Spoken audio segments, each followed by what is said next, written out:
Recently, a Christian rally in Uganda featuring two former sheikhs attracted 35 Muslim converts over 2 days.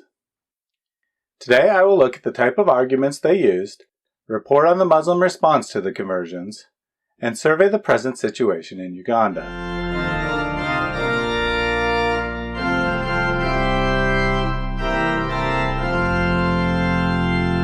Starting on May 20th, 2019, an open-air outreach to Muslims was held in the Ugandan town of Bwera, near its western border with the Democratic Republic of Congo.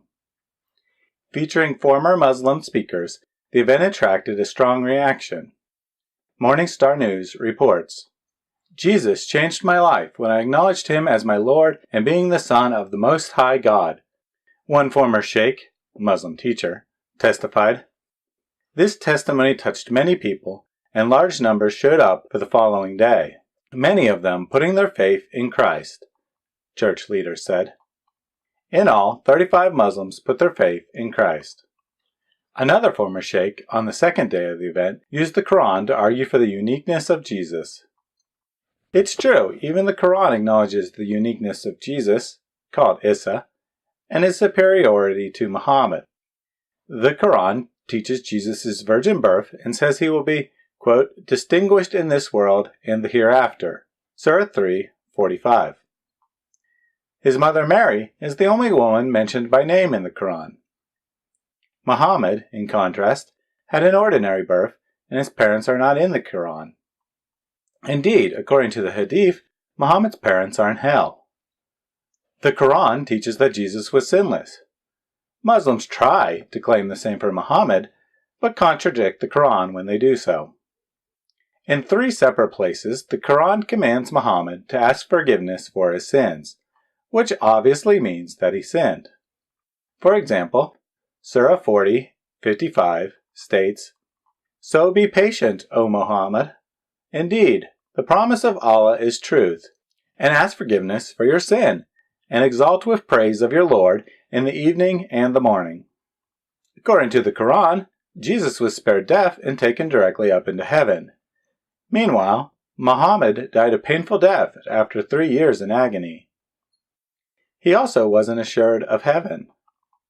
Say, "I am not something original among the messengers, nor do I know what will be done with me or with you. I only follow that which is revealed to me, and I am not but a clear warner." Likewise in the Hadith, "Though I am the apostle of Allah, yet I do not know what Allah will do with me." Jesus is given the title Messiah in the Quran and predicted to come again in the last days in numerous Hadith. Muhammad receives no special title and will not return. In Surah 3:45 and 4:171, Jesus is called a word from Allah and His Word, a title no doubt borrowed from Christianity without understanding the theology. In Surah 4:171, Jesus is also called a spirit from Allah. Muhammad is not similarly associated with Allah. All 3 of these titles, Messiah, Word, and Spirit, imply Jesus' divinity. If Muslims believe the Quran, they need to acknowledge the superiority of Jesus over Muhammad. Sadly, many local Muslims reacted predictably. The report continues.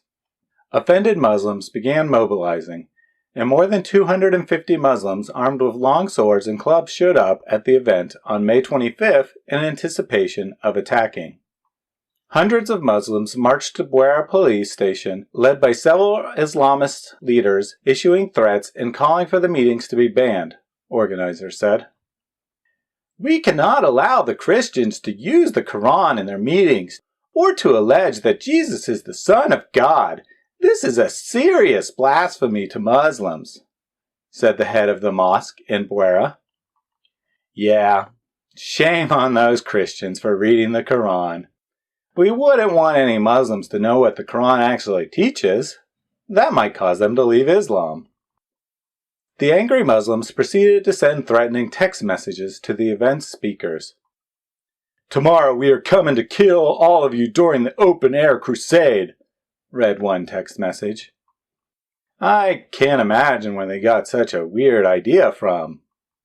The punishment of those who wage war against Allah and His Messenger, and strive with might and main for mischief through the land is this: execution or crucifixion.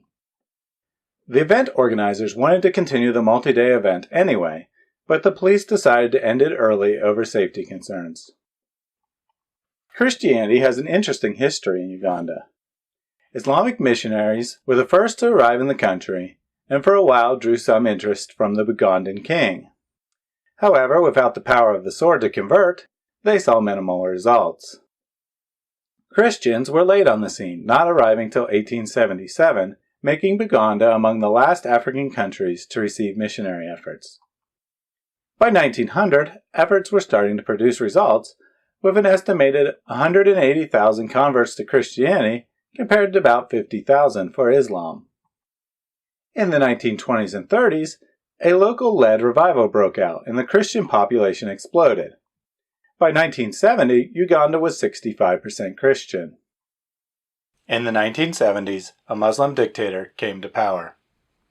He managed to drive out the small Baha'i population and other Asians, but his violence also helped speed the conversion from native religions to Christianity. Today, the country is roughly 84% Christian, 12% Muslim, 2% native religions, and 2% miscellaneous. However, Muslims dispute this. Muslims are 25% of the population, not 13.7%. Haj Mutumba, a spokesperson of the Uganda Muslim Supreme Council, told local media. We have 2 to 4 wives, and we are producing about 6 children in the space of 2 to 3 years. How lovely. Islamic subjugation of women to baby-making machines hard at work, and acting as a source of boasting for local Muslims. Uganda officially has a secular government, and its constitution protects religious freedom, including the right to evangelize. Unfortunately, Uganda also has a history of violence against Christians, with more than 200,000 documented martyrs. Overall, it gets a 6 out of 10 on religious freedom based on UN criteria. 35 converts might not seem like a big deal, but we're talking about over 2 days in a town of 50,000 people, the majority of which were already Christian. And conversions like this are common in Uganda. For example, elsewhere in Uganda, a school was attacked the following week. Its crime? Taking in children who had been abandoned by their parents for converting to Christianity.